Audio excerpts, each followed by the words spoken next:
Bismillahirrahmanirrahim. Assalamualaikum warahmatullahi wabarakatuh. Salam Om Swastiastu, Namo Buddhaya, salam kebajikan. Selamat sejahtera bagi kita semua. Sebelumnya, perkenalkan nama saya adalah Nurlaili Suliansyah dengan NIM 20803104031 dari Prodi D3 Akuntansi Fakultas Ekonomi dan Bisnis Universitas Jember dan dari kelas Akuntansi Perbankan Konvensional dan Syariah kelas B dengan dosen pengampu Fakih Ulil Absor SEMAku. Halo pemirsa, kembali lagi bersama saya Nurlaili Suliansyah yang akan menemani Anda selama 20 menit ke depan. Baik, di sini saya akan menjelaskan tentang laporan keuangan Bank BRI Syariah tahun 2020. Baik, di sini saya sudah membuat agenda hari ini selama kurang lebih 20 menit ke depan. Yang pertama yaitu profil singkat BRI Syariah. Yang kedua yaitu penghimpunan dana BRI Syariah. Yang ketiga yaitu pembiayaan yang disalurkan oleh BRI Syariah. Yang keempat yaitu pendapatan BRI Syariah.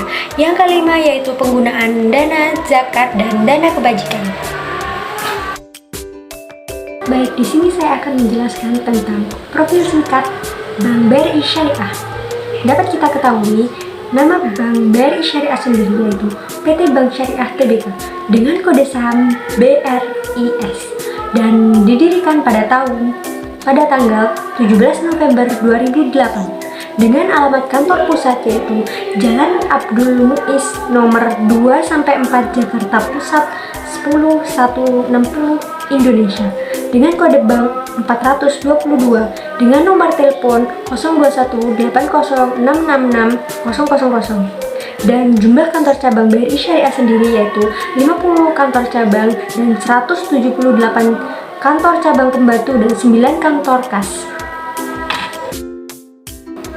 Baik sahabat syariah, dapat kita ketahui Bank BRI Syariah ini resmi beroperasi dan juga menjalankan aktivitas perbankannya pada 17 November tahun 2008 setelah sebelumnya mendapatkan izin dari Bank Indonesia melalui Keputusan Gubernur BI nomor 10/7/KEP-GBI-DPG tahun 2008. Yang harus sahabat syariah tahu bahwa bank yang satu ini sudah memiliki sistem kepengurusan yang terpisah oleh BRI konvensional.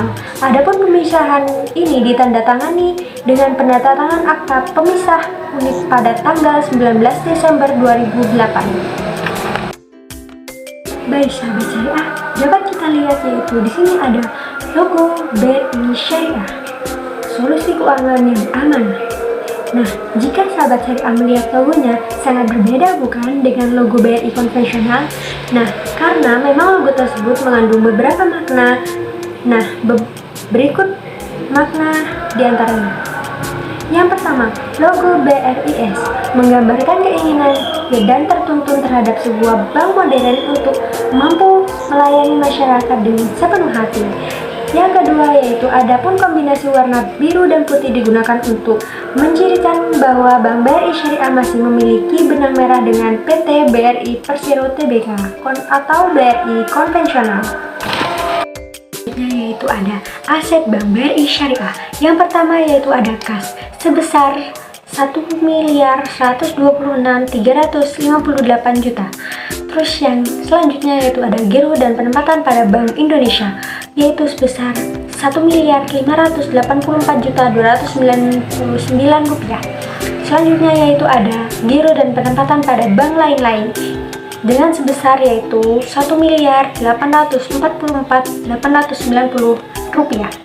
Yang selanjutnya yaitu investasi pada surat berharga yaitu senilai 13.039.500 juta rupiah.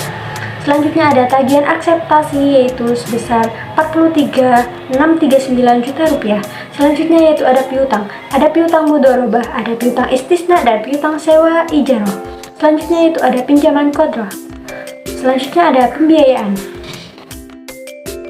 Baik, aset selanjutnya yaitu ada aset yang diperoleh untuk ijaro atau neto sebesar 1.094.012. Selanjutnya yaitu aset tetap dan aset hak guna neto sebesar Rp434.818.000. Selanjutnya yaitu ada aset pajak tangguhan sebesar Rp305.228.000. Selanjutnya yaitu ada aset lain-lain sebesar Rp1.610.267.000 dengan jumlah aset yaitu Rp57.715.586.000. Baik, selanjutnya yaitu penghimpunan dana bank syariah. Terdiri dari apa saja sih penghimpun dana bank syariah sendiri? Yang pertama yaitu ada tabungan faidah BRI Syariah IB. Selanjutnya yaitu tabungan haji BRI Syariah IB. Yang ketiga yaitu ada tabungan impian BRI Syariah IB. Yang keempat yaitu ada giro BRI Syariah IB. Yang kelima yaitu ada deposito BRI Syariah IB. Baik, selanjutnya yaitu ada pembiayaan yang disalurkan oleh Bank BRI Syariah. Yang pertama yaitu Kart Beragung EMA BRI Syariah IB. Yang kedua yaitu KKB BRI Syariah IB. Yang ketiga yaitu ada KMG BRI Syariah OB. Yang keempat yaitu pembiayaan umroh BRI Syariah IB. Selanjutnya yaitu saya akan menjelaskan tentang mengenai pendapatan Bank BRI Syariah mulai dari pendapatan utama sampai dengan pendapatan lain. BRI Syariah ini menetapkan sistem akad wadiah titipan dan mudharabah kerjasama. Dengan kedua konsep akad ini, nasabah akan mendapatkan imbalan atau bagi hasil sesuai dengan ketentuan yang sudah disepakati di awal perjanjian. Nah, Bank Syariah sendiri mendapatkan pendapatan dengan sistem bagi hasil. Prinsip sistem bagi hasil ini dilayaknya perdagangan pada umumnya di mana Bank Syariah berperan sebagai perantara antara pihak penjual dan pembeli. Selisih harga ini akan menjadi sumber pendapatan Bank Syariah. Baik, dari data di atas dapat kita ketahui pendapatan utama Bank Syariah pada tahun 2020. Yang pertama yaitu pendapatan pengelolaan dana sebagai mudharib. Di antaranya yaitu yang pertama yaitu pendapatan dari jual beli sebesar Rp2.184.708.000. Yang kedua yaitu pendapatan dari bagi hasil sebesar Rp1.357.067.000. Selanjutnya yaitu ada pendapatan usaha utama dan lainnya sebesar Rp653.340 juta. Selanjutnya yaitu ada pendapatan dari ijaroh neto sebesar Rp152.606.000. Jadi totalnya yaitu adalah Rp4.347.121.000. Dan pendapatan utama bank lainnya yaitu hak pihak ketiga atas bagi hasil sebesar Rp1.458.915.000. Selanjutnya jadi hak bagi hasil milik bank yaitu totalnya adalah Rp2.888.206.000. Nah, dari data di atas kita bisa mengetahui pendapatan lain Bank Syariah pada tahun 2020.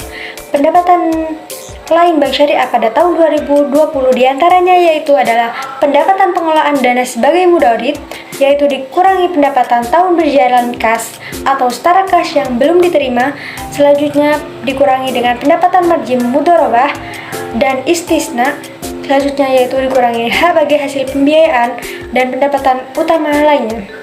Selanjutnya itu ada penambahan yaitu pendapatan periode sebelumnya yang kasnya diterima pada periode berjalan, pendapatan margin mudharabah dan istisna, hak bagi hasil pembiayaan dan pendapatan usaha utama lainnya. Selanjutnya yaitu pendapatan yang tersedia untuk bagi hasil, dan selanjutnya yaitu ada bagi hasil yang menjadi hak bank.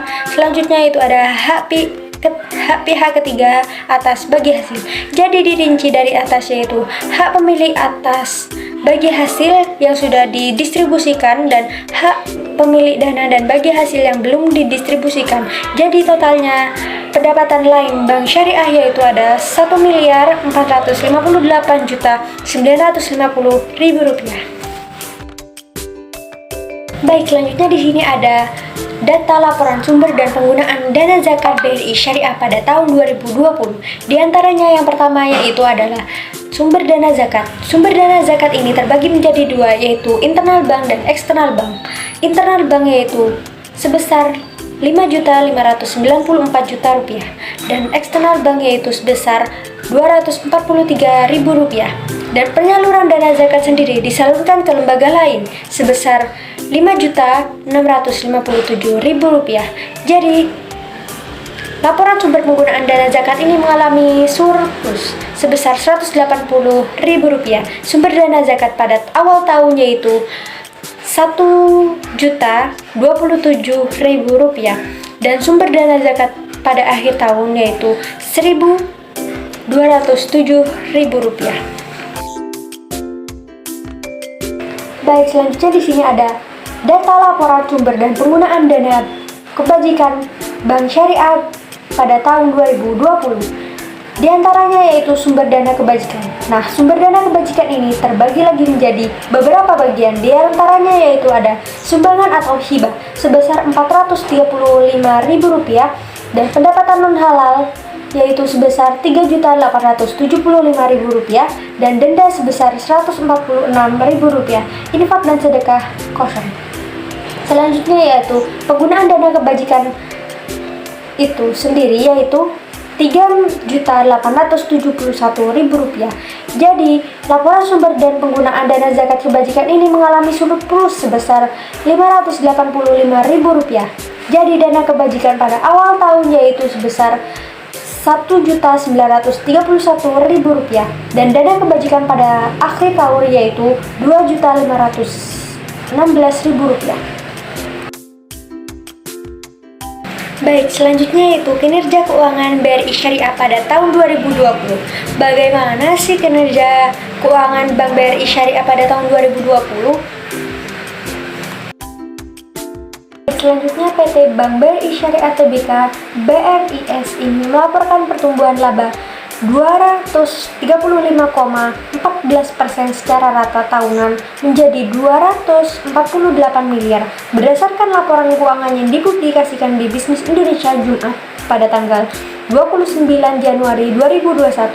Perseroan memaparkan pertumbuhan laba signifikan tersebut lantaran peningkatan pada pendapatan setelah didistribusikan bagi hasil yang naik 44,4% secara tahunan dari 2,16 triliun menjadi 3,12 triliun. Fee basic income juga meningkat sebesar 45,6% secara tahunan dari 157,29 miliar menjadi 228,17 miliar. Baik, dari data di atas yaitu kinerja keuangan Bank BRI Syariah pada tahun 2020 sangat meningkat. Bisa dilihat dari data di atas yaitu laba usaha pada tahun 2020 dan 2019 meningkat. 2019 awalnya Rp18.378.000 naik menjadi Rp433.258.000. Jadi laba bersihnya pada tahun 2019 yaitu totalnya sebesar Rp7.416.054, naik menjadi Rp248.054.000. Nah, meskipun demikian, beban kerugian penurunan nilai aset keuangan pun naik signifikan, yakni 91,1% dari Rp682,43 miliar menjadi Rp1,30 triliun. Pertumbuhan pembiayaan pun tercatat kuat pada pandemi lalu, yakni naik 46,24% secara tahunan menjadi Rp40 triliun. Dana pihak ketiga juga naik 44,61% menjadi Rp49 triliun. Dengan capaian tersebut, posisi aset perseroan meningkat menjadi 33,84% secara tahunan menjadi Rp58 triliun. Kualitas pembiayaan terpantau aman dengan posisi non-performing financing di 3,24%, bahkan turun dari 2019 yang tercatat 5,22%. Rasio kecukupan modal berada pada posisi optimal di 19,04%. Sedangkan financing to deposit ratio berada pada 80,99%.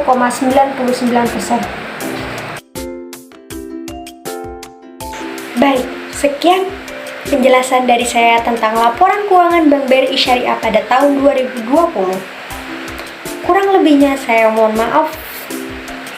Terima kasih, selamat pagi semuanya. Assalamualaikum warahmatullahi wabarakatuh.